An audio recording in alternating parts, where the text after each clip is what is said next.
Welcome back for another episode of Errant Adventures, the solo actual play podcast where stories are told at the speed of dice. With me, Steve Morrison, your game master and solo player. Now come on, let's grab the dice and see where our story goes.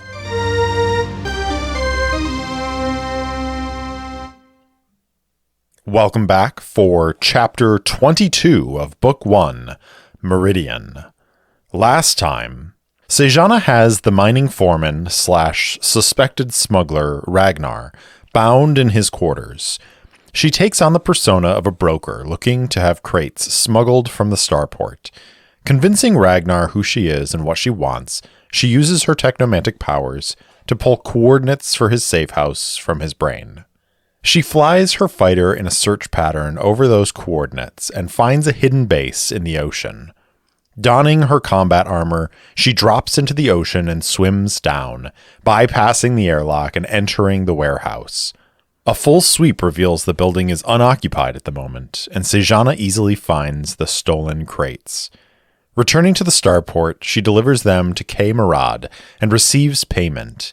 As their business is concluding, Sejana receives a comm from Einar that a fleet of Plithan hierarchy ships are approaching the planet. She hurries back to the wolf.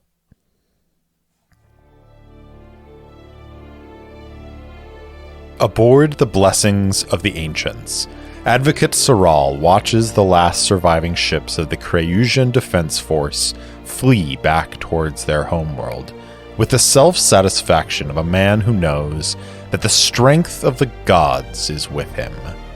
They were fools to have resisted, and now they know the penalty of defying the will of the executor. Orders coming through from the righteousness of light, Advocate. Crewman Talab interrupts his reverie. What does the canonists have to say? Saral replies, turning to face the young crewman. The majority of the fleet are to proceed to Creus. We are to assist the Morning Saint with patrol operations in Quadrant C. All vessels are to be prevented from leaving the system. If they do not yield to us, we are authorized to destroy them. Advocate Saral bares his teeth. In the original battle plan, the Blessing of the Ancients was part of the fleet heading to Creus, but with the Morning Saint's destroyer escort having been eliminated by the infidels, Canonist Adrain has seen fit to reassign them to patrol duty. He could sense his crew's disappointment in not being part of the conquering force, but their mission is equally important. If any ships escape, they might bring warning to other star systems. Of course, word will eventually escape, but on the hierarchy's terms. He turns to Talab. Signal the righteousness our acknowledgement. Helm set our course to match the saint. Send Advocate Taleth a message informing him I am at his disposal to discuss strategy. If Lucent shines on us, we will have good hunting.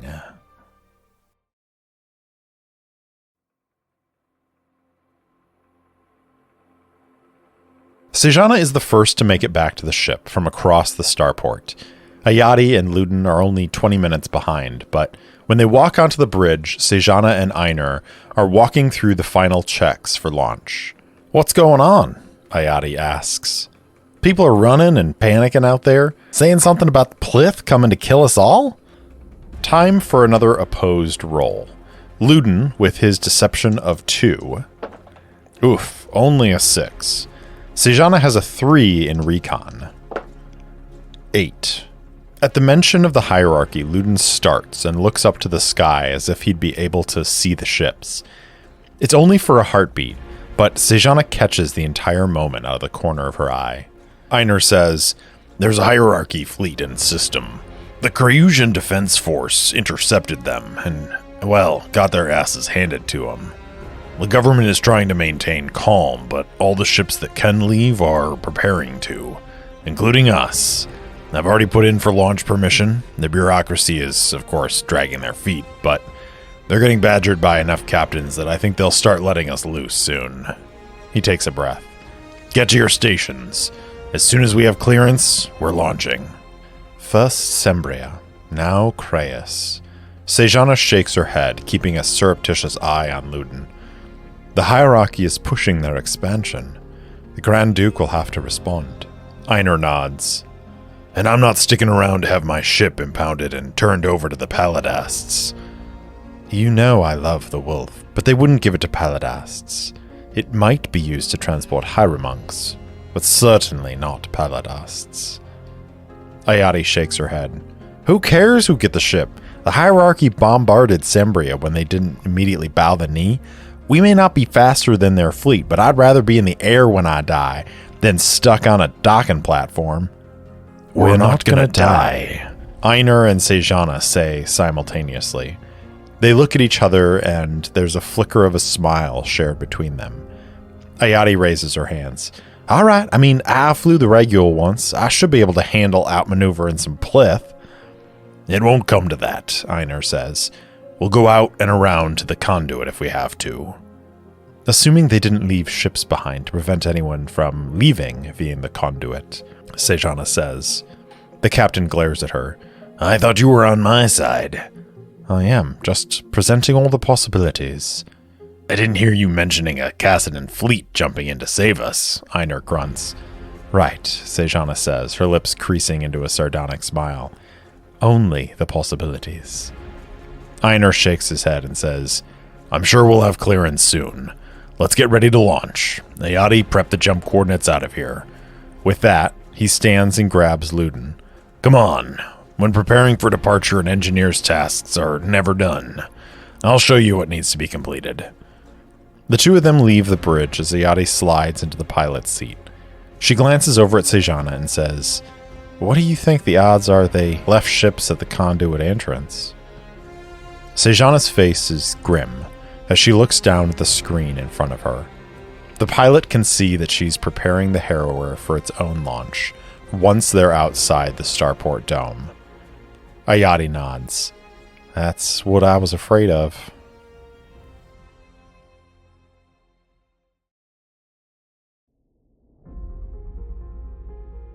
An hour into waiting, comms start inundating the Wolf with requests for transport off-world. Ayati scans through them, feeling sick to her stomach. Families, young couples, people here on a temporary work pass, they're all scared and eager to get off-world before the hierarchy closes in, sealing the planet off from the rest of the universe. Forwarding them to the captain, she calms Einar and says, Sorry, Cap, we've started getting transport requests. I'm sending them to you. We gotta help some of them, right? Einar grunts. I would like to. Sejana shakes her head. We don't have the resources for extended travel with a larger group, and we're not going to get a hold of them before we need to depart. We gotta do something, Ayati says, even if it's just taking a few of them with us. They may not feel safer, but they're probably better off remaining on the planet rather than on a ship trying to escape. Einar sighs. It's all a moot point until the government gives us authorization to launch. I'm going to continue working on the port master to release the docking clamps. You two do the math on how many people we could carry with the supplies we've got. Then, if we have time to board people, I'll make that choice then. Okay, so we need to think about this for a little bit. The Howlin Wolf has 10 standard staterooms and 20 low berths. Now, 4 of those staterooms are currently occupied by crew, so they have 6 staterooms to play with. Basic passage means they can put 2 people in a berth. If they had any cargo space open, they could spend 2 tons of cargo space to get another person on the ship, but the hold is full of materials for their trip to Aquilon. There's usually a monthly maintenance fee for every stateroom, which I've already got factored into the quote-unquote budget, but there's also a fee of 1,000 credits, or Rue in our case, for each passenger to represent life support and food costs. There really aren't any rules in the book that I've found for handling transporting refugees, so we're just going to have to come up with something right here and right now. So if everything is equal, and they filled 6 staterooms with 2 people each, that would cost about 12,000 Rue. If they fill all 20 low berths, those have a maintenance rate of 100 Rue per person, so call it 2,000 Rue. So in total, they would have to spend 14,000 Rue to sustain those people. But I'm imagining that 1,000 rue per person is a fairly comfortable living arrangement. So what if we take that down to 500 per person? I don't think there's any wiggle room in the low berths because that's just the cost of running the cryo chambers. So that means we're looking at about 8,000 rue worth of supplies needed to fill the Wolf up with as many people as they can carry without compromising the ship's safety. I think we should make a couple of checks in a task chain to see how many of those resources they can acquire during this time in port. And that's going to determine how many people they could reasonably carry without guaranteeing that people would die in transit. So our first check is going to be admin, which is unfortunate because neither Sejana nor Ayati have it. You know who does have admin though? Luden Sarton. So let's start with an oracle roll and let's see if he somehow gets looped in on this task. I think there's a very little chance of that happening, so I think we'll need a 10 or less for a yes. Now, 39, too bad. Luden is busy with the engineering tasks that Einar has set for him. Einar also has admin, but he assigned this task to them, and he's busy dealing with the bureaucratic nonsense here on Creus. So it's up to Sejana and Ayati to make this happen. I don't think they can take extra time because they don't know when they'll receive authorization to launch, if it ever comes. So it's just going to be a straight roll. Target number of 8. Ayati is going to make the roll because she has an education dice modifier of +1.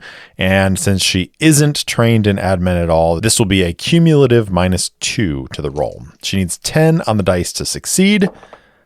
5 -2 is a 3 total. Not an extraordinary failure, but definitely not great. Since this is a task chain, that's a -2 to the broker check we're going to make next. Einar is the one who's going to make this broker check. I think it's also at an 8. He has a broker at level 0 and an education of +1. But with that -2 for the task chain, he's rolling at a -1. These dice are so cold. That is 3 -1 for a 2, which is an exceptional failure. There are no resources in the spaceport they can draw on, and they aren't even fully stocked themselves. If they take anyone on board, even in low berth, they might not have enough resources just to get to another starport. They spend the next hour trying to make it work. But it becomes increasingly more clear. Whatever supplies were in this starport are either locked down or gone.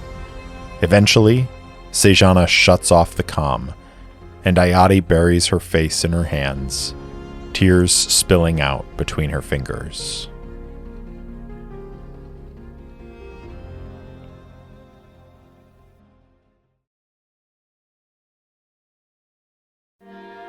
Three hours pass before the bureaucracy finally relents and provides clearance for ships to leave.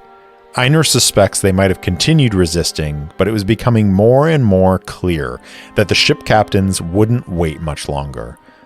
Most of these ships are unarmed, but those that aren't might have no qualms about blowing a hole in the dome in order to escape. Einar certainly had thought about whether he would ask Luciale to use her fighter to clear an opening for them. He was sure what she would say, but as the authorization comes through, he feels a weight lifting off his chest. They're not out of danger by any means, but at least he doesn't have to face the consequences of blowing open a hole in the city's dome. Turning to Luden, he says, "All right, keep an eye on these readouts for me. And let me know if they stray from the safety parameters. I'm heading to the bridge, but I'll be back before we make the jump into the conduit." The young human nods and looks at the quick screen with appropriate intensity as the varying power levels dance on the display. Satisfied, Einar makes his way up to the bridge, where Sejana and Ayati are sitting in silence. As he enters the room, Ayati glances over, tear streaks still on her cheeks, and says, "Where in the queue next, Cap?" "All right," Einar says. "Everything ready to go?" Ayati nods. "All the boards are green. I've started on some jump calculations for when we need them." She didn't say that she had been doing the math on various jump vectors to take her mind off the people trying to escape, but Einar knows her well enough to fill in the unspoken words. The hierarchy fleet is closing on the planet, Sejana says. With their approach vector, we'll have to burn hard to avoid the outer edge of their missile envelope. What about the rest of the Creusian Defense Force? Einar asks. Looks like they are regrouping and forming for battle, Ayadi says. They won't last long, Sejana interjects, but they may provide us the time we need to escape. Einar clenches his fists. I wish there was more we could do. Nodding, Sejana says, I know, but the wolf has no weapons and no defenses. The only option is to run. You're a fighter, Einar says, but stops when both women shake their heads, almost simultaneously. Taking a fighter into battle with a capital ship is suicide, Ayadi says. A squadron of fighters might make a small difference, but one fighter against cruisers? Best I can do is act as a screen for the wolf, if we do end up in that missile envelope, Sejana says. The Herua is primed and ready to launch should that become necessary. Einar's shoulders slump and Ayadi nods her head. I know how you're feeling, Cap, but there really isn't anything we can do. The Creusian government will have to capitulate. They don't have the defense forces to resist an invasion. If we stay, the ship gets impounded. And because we hail from Casada, the Plith might treat us as foreign agents, Sejana grimaces. I'd rather make a run for it. Raising a hand, Einar says, I understand. Doesn't mean I don't feel shitty about it. But our responsibility is to get back to Casada and warn someone. The comm chimes and Ayadi glances at it. We're up. Einar frowns and looks out at the starport. Half the ships have already departed and others are waiting for their place in the queue. He sighs. Take us out of here.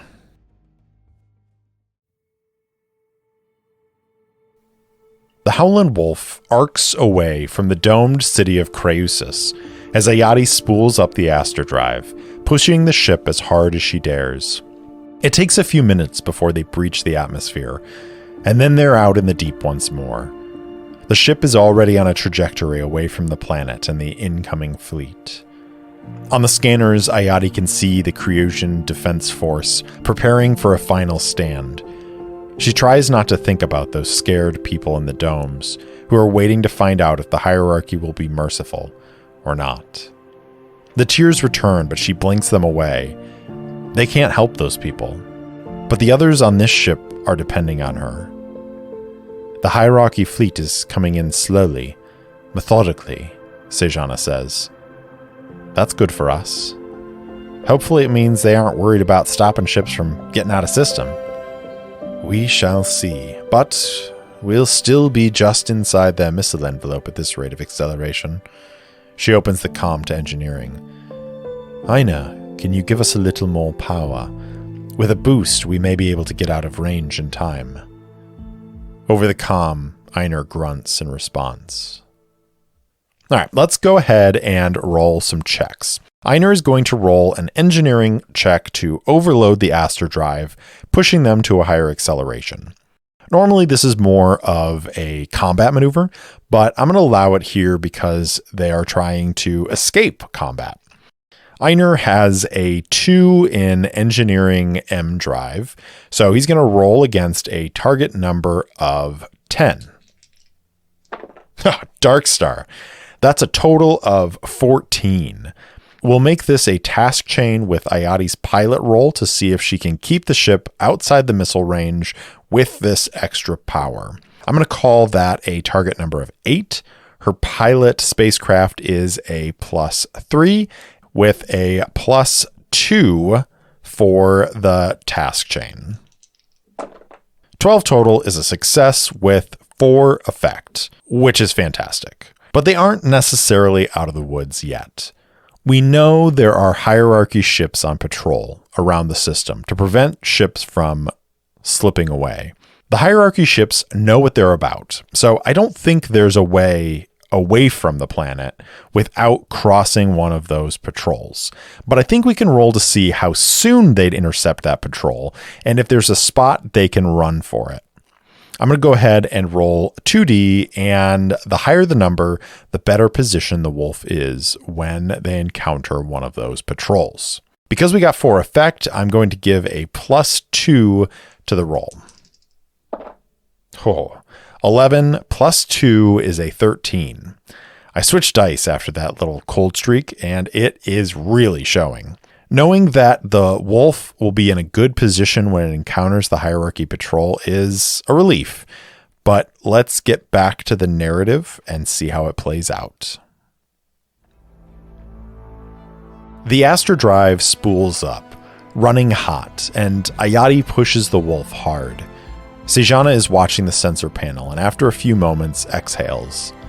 The pilot spares a glance at the screen and sees indications of missile launches, but they all seem to be focused between the hierarchy and the Creusian Defense Force. "We did it," Ayati says, leaning her head back. "It won't take long for the hierarchy fleet to mop up the defense forces, so if I might make a suggestion, we stay on this heading for another 5 minutes and then begin an arc around the combat zone to take us back to the conduit." The pilot nods. "That's my plan. And if we're lucky, we'll be in the conduit before any of those ships can catch us." Silence follows as they watch the hierarchy fleet engage the Creusian defenses. It's not really a fair fight, with the defense forces being outnumbered 3-1, but they do put up a hell of a fight. A handful of destroyers and a pair of hierarchy cruisers are disabled before the defense fleet finally yields. By that time, the wolf is burning hard in its arc toward the Celerity conduit. Ayati looks at the sensor display in the battle's aftermath. Why did the defense forces fight? They had to know they couldn't win. Grim-faced, Sejana says, "People fight for different reasons.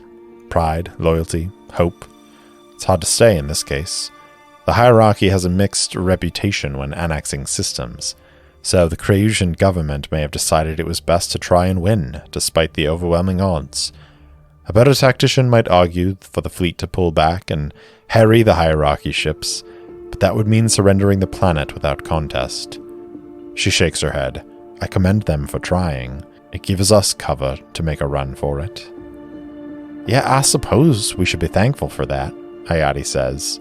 "As long as there isn't anybody hiding behind Thusis, we should have a clear run for the conduit." She adjusts a few settings on her sensor panel. "Can't tell yet if there are any ships at the conduit entrance, too much interference." The second planet in the system, Thusis, begins to loom in the viewport. Smaller than Creus, Thusis is an uninhabited ice world. As far as their sensors could tell, there is no one between them and the conduit, but Sejana and Ayati are both keeping a close eye on the scanners. Ships could be hiding on the other side of the planet, and they would have no idea. Ayati adjusts their course to arc around Thusis at the fastest but furthest point from the planet. The minutes pass as they approach the point where they'll start seeing what's hidden behind the planet, if anything. Ayati wipes a bead of sweat from her forehead and glances over at the liar, who is intently focused on the controls. "Did you participate in many fleet actions while you were with ISS?" she asks. Sejana shakes her head. "Falcon Squad was almost exclusively planet-based. I've done dozens of combat drops, but the few times I've been in a fleet battle, we served as secondary damage control. I did participate in a few boarding actions during my time, fighting armored regul aboard their own ships." She shivers and looks up and gives a weak smile. "But we don't have to worry about that here." "Right, just that Darvashad principle." Ayati looks at the scanner profile again. It's constantly updating, so she should see the instant another vessel appears. "We'll know soon enough if we're cooked or not," Sejana says. 3 minutes before we have a full view of the other side of Thusis. It's encouraging we haven't.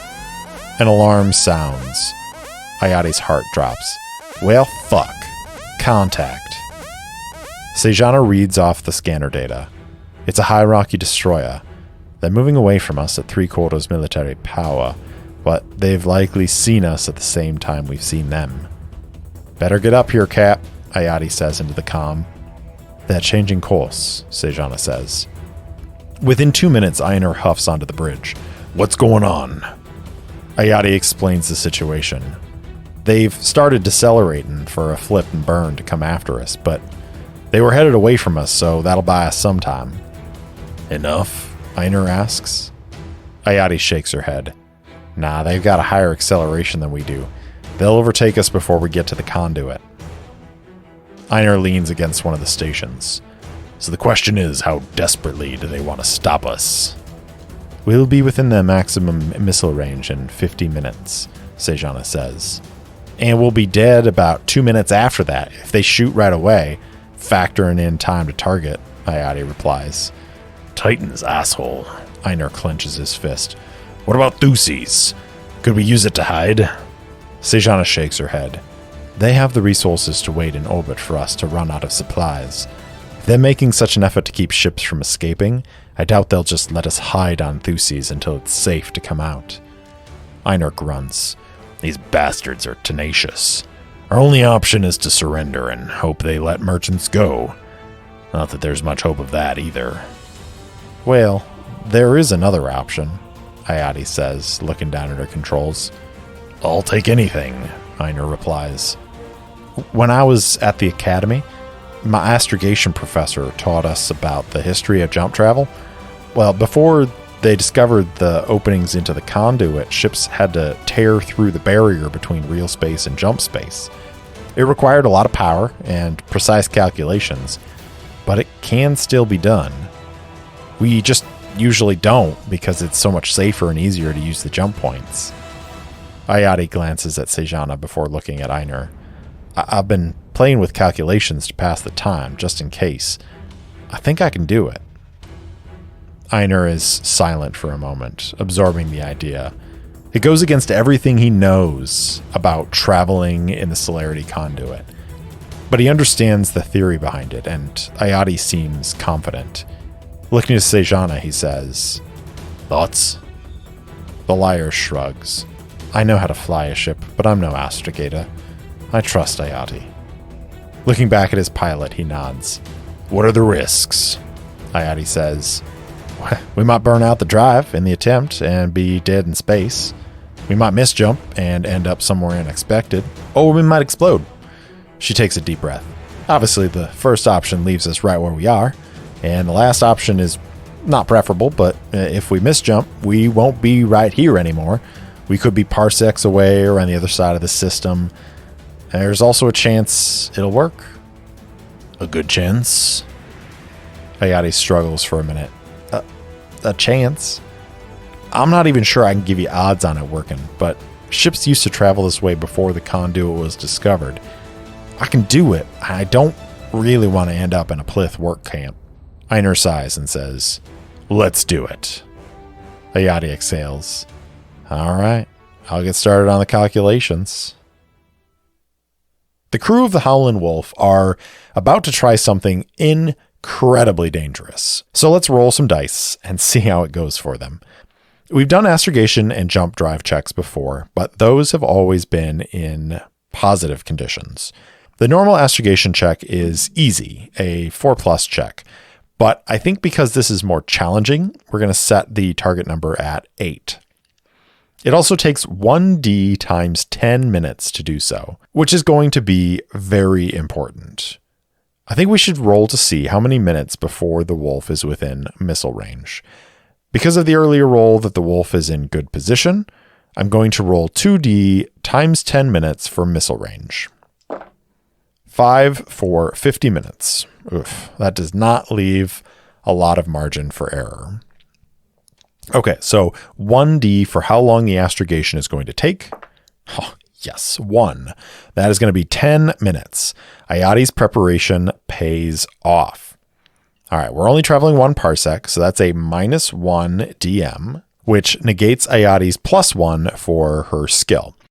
We have to roll 8 or higher for a success. Otherwise, we can re-roll the check, but time will have passed.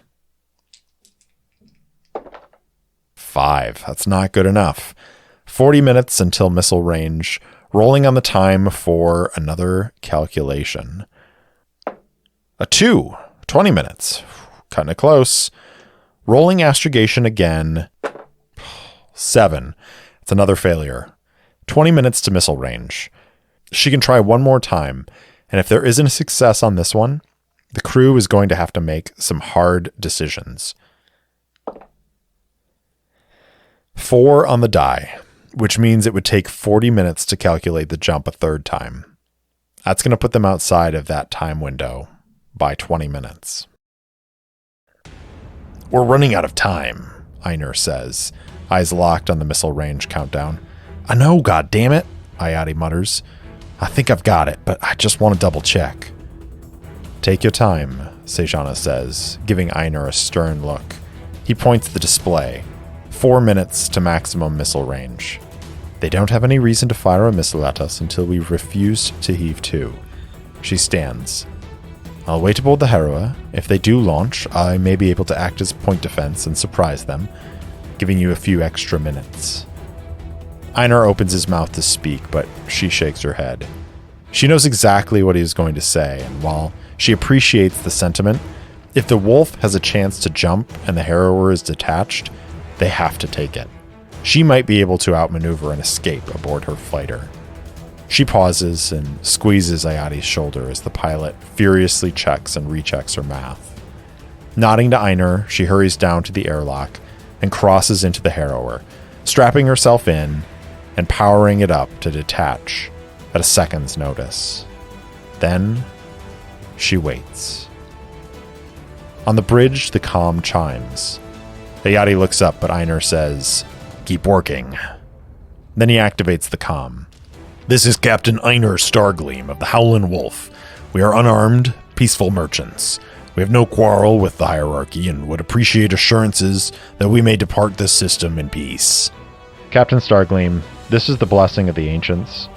Cut your engine and prepare to be overtaken and boarded. The voice on the other side sounds incredibly disinterested. "I can transmit my cargo manifest, and you'll see we don't have anything valuable aboard unless you're a farming world." Heave to and prepare to be boarded. "May I speak to your commanding officer?" Einar looks down at Ayati, who is actively sweating and muttering as streams of coordinates cross her screen. A different voice comes through the comm. "Captain Stargleam, this is Advocate Saral of the Blessing of the Ancients. If you do not cut your drive and follow our direction, you will be fired upon." "Advocate, surely you can understand that we are not attached to Creus. Whatever your quarrel is with this system, we're just innocent bystanders. Please don't escalate this situation by firing on innocents." "Captain, if you have not cut your drive within 5 minutes, we will fire on you." The comm goes quiet. "It's now or never, Ayati," he says. She looks up at him, tears in her eyes. "I don't know, Cap. I thought I had it, but I can't be sure. If we jump with bad coordinates, there's no telling what's going to happen. If they're casual enough to destroy us out here, there's no guarantee they'll spare our lives when they board us." Einar grunts.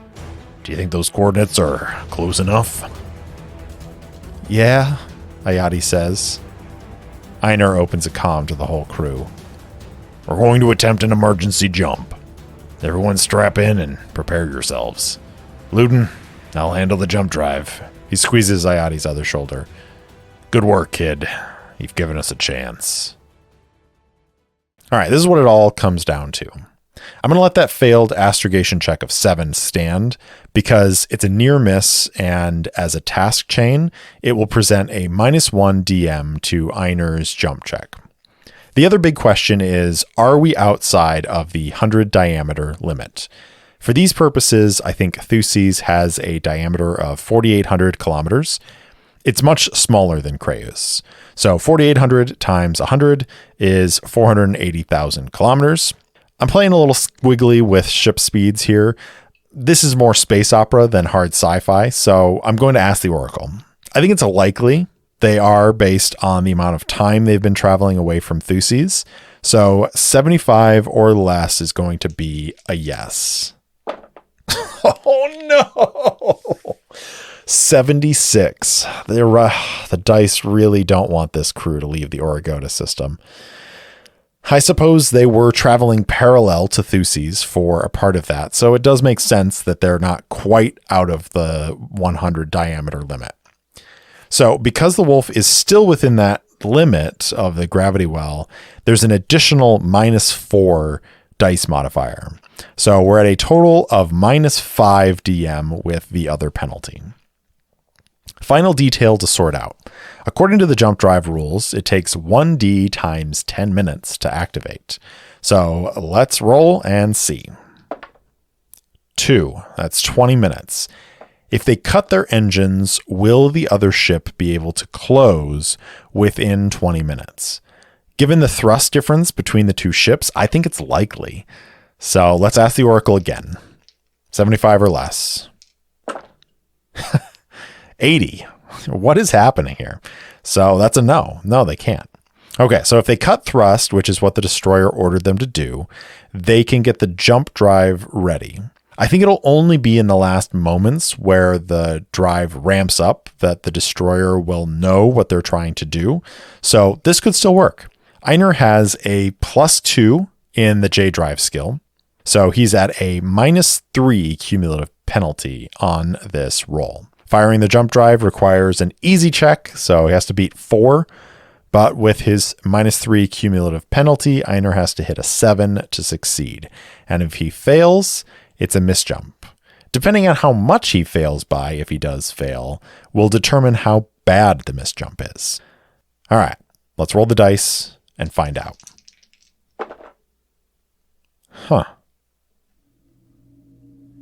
From her cockpit, Sejana watches the scanner as the blessing of the ancients draws closer. She admits that Einar's strategy is somewhere between desperate and bold. Having no desire to fall into the hierarchy's hands, she supports this option with her whole heart. But as she sits and waits, she does spare a moment pondering what could have been. In the cockpit, Ayati watches the plot, ready to punch the drive back up to full and race them away from any incoming missiles. But as the seconds tick down and the distance closes, no missiles appear. In engineering, Ludin Sartin sits strapped into his thrust seat, watching Einar furiously prep the jump drive. He offers to help, but Einar, perhaps not as reassuringly as intended, tells him that if they die from a misjump, it'll be on the captain's head. Silently, Ludin prays to Lucent for safety. Einar throws the final piston into place and does a quick check. "We're good to go," he says, strapping himself into his own thrust seat. "Ayati, charge the drive and punch it." Aboard the Blessing of the Ancients, Advocate Soral studies the approaching ship. It does appear to be the same vessel they encountered in the Thras system when they were lurking in the asteroid belt. Yes, there is the fighter docked to the side of the transport. A curiosity, to be certain. He looks forward to learning who these interesting folk are. "Advocate, we're registering an increase in power readings from the Howlin Wolf." Soral's head snaps up. "They can't be foolish enough to try and escape now that we've closed the distance." "No, Advocate, it looks like their jump drive is powering up." Soral sighs. He warned them. "One missile should be sufficient. Fire." A missile drops out of the Blessing of the Ancients' primary missile bay, acquires its target, and engages its miniature drive. Racing towards the helpless ship with the ferocity of a gerfalcon, the missile closes the vast distance in less than 2 minutes. As it homes in on the drive compartment of the Howlin Wolf, in an instant, the ship blinks into non-existence, and the missile cuts through empty space. End of Book 1, Part 1. Thanks for listening to Errant Adventures. If you enjoyed the show, please spread the word. And if you want to support the show directly, leave me a review or support me on Patreon at patreon.com/errantadventures. You can also buy me a coffee at ko-fi.com/errantadventures. If you want to interact with me, my handle on all the socials is @errantsolopod, or you can email me at errantsolopod@gmail.com. I also post short fiction and campaign-related materials on my website, errantadventurespod.com. Thanks again for listening, and I'll see you in the deep, liars.